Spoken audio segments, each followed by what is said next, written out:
Hey, good morning to everybody. Happy Sunday. It's Daryl here. It's bright and freaking early, man. It's 3 a.m. here in Connecticut on the East Coast. Okay, the big news that I came across, as you guys know, I've been up for about almost an hour and a half now looking through stories, what to talk about to you guys in this video. And the big story right now is Jane's addiction and what happened in the Boston show. And the show tonight, Sunday night, that is it's supposed to be about a half hour from here in Bridgeport, the Bridgeport Amphitheater, Bridgeport, Connecticut, and that's been canceled. This is the big news. This is actually trending on Twitter right now. This happened Friday night. I'm going to talk about this a little bit. And usually when I do a video, I talk about, like, I try to come up with a connection and how I'm, my opinion and, connection to the story. And I'm going to talk about that. And I'm going to, as usual, I call this my confession. As usual, I'm going to tell you guys something that I have not told one other soul. Anyone, except for the people that were involved in this. No one knows about this. And this happened the very first few months I got clean and sober. And it's embarrassing, and I am ashamed about it, and I'm going to share that with you for this video. Okay, let's start with this story. Boston, Friday night, Jane's Addiction and Love and Rockets. Jane's Addiction's on the stage. Apparently, Perry Farrell has been having problems with his voice. I don't know if he's. I think he's had some kind of throat problems, and I guess Dave Navarro has just gotten over what they call long COVID too. And Dave Navarro is 57 years old, and Perry Farrell is 65 years old.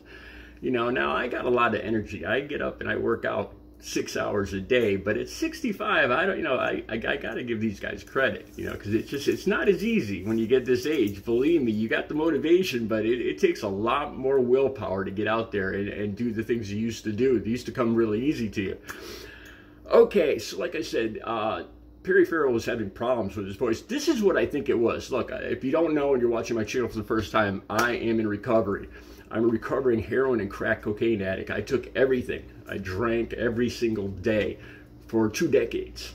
All right? I've been clean and sober since October 23rd of 2006. I'm coming up, next month will be 18 years completely clean and sober. Okay, now, like I said, so Perry Farrell, to me, he seems frustrated because the night before, I think it was the show before in New York City, he was having problems with his voice. Apparently, he was complaining that the instruments, the instrument sound was drowning him out, and he couldn't hear his voice. And to me, there's a lot of people on X and everywhere else that are insinuating that they think he's gone back to drinking and drugs. Now, this is something that happens to me if I have a bad day. Right, I get mad. I'm having a bad day. See, I'm talking to my family, and I get angry. People think whenever you're in recovery, and you have a bad day, and you act, or you're having a good day, and you start laughing a lot, and you start joking around, people look at you a little strange. And actually, some people, my family knows better, but people that know that you're in recovery, like the people that I live with here in this apartment building. I almost have to be a little careful, because if I act out of character, people think you're using again. I don't think he's using again. The time I got most angry, I had a hard time controlling my emotions, was when I got clean and sober. Like the first year I got clean and sober, I had the hardest time dealing with my emotions again, and I would get wicked angry. I'd fly off the handle at the slightest thing. I'd start crying watching TV commercials because I hadn't felt my emotions in 20 years. Okay, like I said, I don't think this is drinking or drugs. I think it looks to me like he's frustrated. He's finishing a song up, and he's yelling at the audience, like the words, I don't know this song, I think it's called Ocean Size, the song he's finishing up. And he's yelling at the audience, and you could see the anger. I could relate to this because I remember feeling like this in the first year, the first months of maybe he had a relapse. I don't know. Maybe he's still trying to deal with his emotions. I don't know. But I remember feeling like this in recovery, and you just start to feel that adrenaline flowing and all the stuff that's been building up in your head, and you have a hard time controlling your emotions. And that you see him yell at the audience. Then he turns to the bass player, Eric Avery. And he goes, ah, and he yells at him. I think he actually says F you to Eric Avery. Then he turns it goes to the audience, and he's like, yells at them and says F you to them. Then he turns to Dave Navarro, and he says F you, and he goes, ah, and he yells at him. And then you could just see he's starting to lose control. Like I said, this has happened to me, but it's happened to me in recovery. Usually back when I was using, I just didn't care about things. You know, I didn't get that angry. I got more angry in recovery. I was having a hard time controlling my emotions. So he goes up to Dave Navarro. You guys, the links will be down. It's all over the internet now, so you've probably seen it. But if you haven't, it's right down below. I'll put it right on top. And he goes down and he checks Dave Navarro with his shoulder. Bam! And Dave, bounces back. And Dave's like, what the, Dave's confused. Look on his face. Dave doesn't look angry at all. And then Perry just gets right in his face, goes back right in his face and swings at him and hits his guitar. He misses and hits his guitar. That's when one of the roadies and the bass player, Eric Avery. Now this is what Eddie Law Farrell said. This is Perry's wife. She said happened. She said that the bass player took off his bass when this was starting to happen, came over, got Perry in a headlock, and you can see this from the camera, and nailed him in the stomach 3 times. And you could Perry's facing away from the camera, so the actual hits in the stomach you can't see, but you can see the headlock, and you can see the guy swinging. So I kind of believe what Perry Farrell's wife is saying. She's not too happy with Eric Avery, the way Eric Avery. But you know what? I could understand the bass player. I could understand his anger. Look, you're just getting back together. This is your profession. This is your bread and butter. You're just getting back on the road. People are critiquing these shows big time. And here Perry Farrell is just screwing it all up.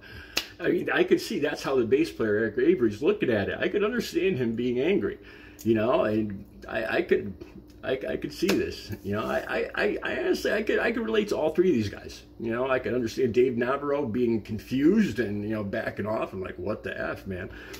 Perry Farrell for getting angry and having a hard time controlling his emotions, and Eric Avery, the bass player, getting angry because this is his bread and butter, man. This is, a return. It's a big deal. They haven't done a show for what, 30 years? I don't even know. Okay, let me talk about my connection to these guys. All my friends back when I was in my teens and 20s, these guys were big. I remember Perry Farrell he got a lot of credit for coming up, what was it, with Farm Aid or one of those other Live Aid or one of those other things. I know that was not the Pink Floyd guy, but Perry Farrell did a lot of charity work too.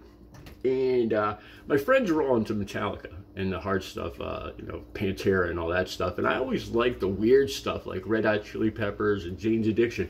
I'll tell you this, the reason I first got attracted to Jane's Addiction was because of their name. I swear to God, as stupid as that sounds, because I knew I was an addict back in my 20s. I already knew I was, at that point I was using. And when you're using, there's a part of you that kind of likes the bad boy attitude. I remember using heroin. And when I would go into detox, I kind of, as sad as this is, I remember kind of feeling like I was at the top of the food chain. I was the baddest of the bad. I was the worst of the worst. I'm the ones that had I had the guts, I had the balls to go all the way to heroin, man, and really ruin my life. I'm the real shit, man. Believe it or not, that's how I used to look at this. And I actually got attracted. I saw the name Jane's Addiction. I was like, oh, that's a cool name, man. Addiction. I'm an addict. Seriously. Okay. Now their song. Honestly, I only knew a few of their songs. I bought their CDs back then, or I stole their CDs. And I'll get into that in a second. That's what I'm going to admit to you guys. And the song been called Stealing. All right, we all know that song. And of course, that's the song I knew. I was a bandwagon jumping fan. You know what I mean? I just was kind of on the bandwagon. I liked their name. I liked the hit song. I was a bandwagon jumper. But I used to steal. This is what I'm going to admit to you guys. And I could relate to this song. And I am ashamed and embarrassed of this now. But back when I used to use, I used to steal. I used to shoplift. And I already know this video is not going to get monetized. Just because I have to use the band's name, Jane's Addiction, in the title, when YouTube, when being a monetized channel, when I put the word addiction in the title, they're going to cancel the monetization right there. Even though it's the name of a band they're going to deny monetization because they're going to think I'm talking about addiction, which is a shame because I'm in recovery and I should be able to talk about addiction and recovery without having to fear using those words, you know, because I get across the point that recovery is possible. I've been clean and sober for 18 years. All right, back to the stealing. When I started using heroin in the last 6 or 7 years of my addiction, I don't know what it was about the drug. When I used to use coke and crack, I used to get sexual. I used to just get wicked horny and just get weird thoughts and do bisexual stuff. Weird shit, man. And, you know, and once I got clean and sober, this stuff all went away. And I realized I started dealing with my issues going back to when I was younger. I'm going to do another video coming up. And I'm going to talk about something else that I never talked about. How my girlfriend's grandfather serviced me. And I didn't even realize this, as sad as that sounds. I'm going to talk about it in the next video. Okay, anyway, back to the heroin. I used to get the urge to steal, you know, because I had to have that drug every day. So I was spending $35 to $65 to $100 a day just on that one drug. And then I was spending more money on other drugs. I was usually spending about $500 a day. I know that sounds crazy now, but when you're an addict, you will do anything to get that money. You find any way to get, that's all you do all day, 24/7, is get money, get drugs, get money, get drugs, lie, cheat, steal, money, drugs. And you're so focused. The good thing now is I realized I had so much energy and motivation back then. I take that energy and motivation that I had back then and I use it for good things now. I tell myself, look, if you could do all that stuff, if you could be that motivated to get $500 every day back when you weren't even working, then you damn well could do that stuff now. And I do. With this YouTube channel, I work out 6 hours a day. I'm an artist. I have this channel and everything, you know, and everything. And if I could do it back then, I could do it now. Anyway, back to stealing. And the stealing pretty much stopped when I got clean and sober. Here's the thing I never told anybody. I was going to NA meetings. I still go to NA meetings and AA meetings. I was going to one a week. I was going every Sunday to this AA meeting, AA meeting in Waterbury, Connecticut. And I left that meeting. The meeting ended, and I went to a CVS up the street. I forgot what I was going there to buy. And I pocketed, I think it was vitamins or something like that. They were expensive vitamins, like $20 little bottle of vitamins. I stuck them in my pocket. You know, I still had this thing in my head about I am ashamed to say this now. And I got caught. I was walking out the door and the security came up to me and grabbed me. And this is when I was still taking methadone too. And they asked me if I was using drugs. And I said, well, I'm on methadone. I was totally honest with them. They took me in the back room. I was totally honest with them. I was embarrassed. I apologized and everything. They banned me from all CVS's for a year. That was their punishment. They let me walk out. But I was just so embarrassed and ashamed of myself. You know, I had cut out most of it, almost all of it, but it still kept popping up where I grabbed this or grabbed that in a store. And I don't know what that's all about. I really don't know how that connection with the drugs and stealing was in my mind. But now I am a totally different person. I think right after that, I realized what I was risking by doing this stupid behavior, still continuing this leftover stupid behavior. Now, this just happened. I just remembered that this was about 2 months ago.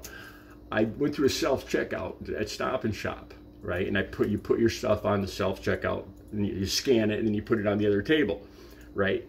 And I have my stuff in the carriage. So I empty out my carriage onto this table and I check everything out, you know, and then I move the carriage around behind me so I could put the paid for stuff back into the carriage, right? That day I had like $10 of roast beef in a little plastic wrap thing. And it had fallen down behind the child seat. And I didn't know that. I had no idea, you know, so and the guy watching the checkout was right there and he didn't see it either. And I pay for everything. I put the bags in the cart and I pushed the cart out the door. No alarms, no nothing, because I think it was deli wrapped. It was just a plastic wrap with roast beef in it. So there was no shoplifting tags. I get outside and I see that it's there, and I actually just turned right around, went back in the store, and went up to the employee. I swear to God, I went up to the employee and said, "I'm so sorry. I didn't realize that this was still in the carriage. I didn't pay for it." You know, and I didn't even think about this. And that I'm not trying to pat myself on the back, but I feel good about that. That I am I'm not a bad person. You know, there was always a good person in there. I don't know how I got this predilection for stealing when it with the drugs and everything else, but I did. And it's gone now, and I have not stolen anything, and I mean not even 5 cents, a penny worth of anything. As a matter of fact, I probably pay more for a lot of stuff just to make sure that I'm not stealing anything. I actually probably paid double for some things, seriously. In 17.5 years since this incident at CVS, I never told another living soul about that shoplifting incident. Never. And you guys are the first ones. I was so ashamed of it. You know, but now, like I said, I know there is hope, there is recovery, and I am a good person. I know I've always been a good person. I made some bad choices, but I'm a good person, and recovery is freaking possible. I am proof. I'll be back later with some other crazy videos. This is another period when some of my views are a little low, and when they get low, I throw caution to the wind and I talk about whatever the hell I want to talk about, and it's some pretty crazy stuff. And there's a lot of confessions. Like I talk about a lot of stuff that I never would usually talk about, because I just figured there's less people watching, so I'm not as embarrassed. You know, if there's only 50 people watching my video, I'm not as embarrassed. If there's 5,000 people watching my video, so screw it, I'll talk about whatever the hell I want to talk about. I'll be back later with another video, you guys. The links are down below. Have a good Sunday.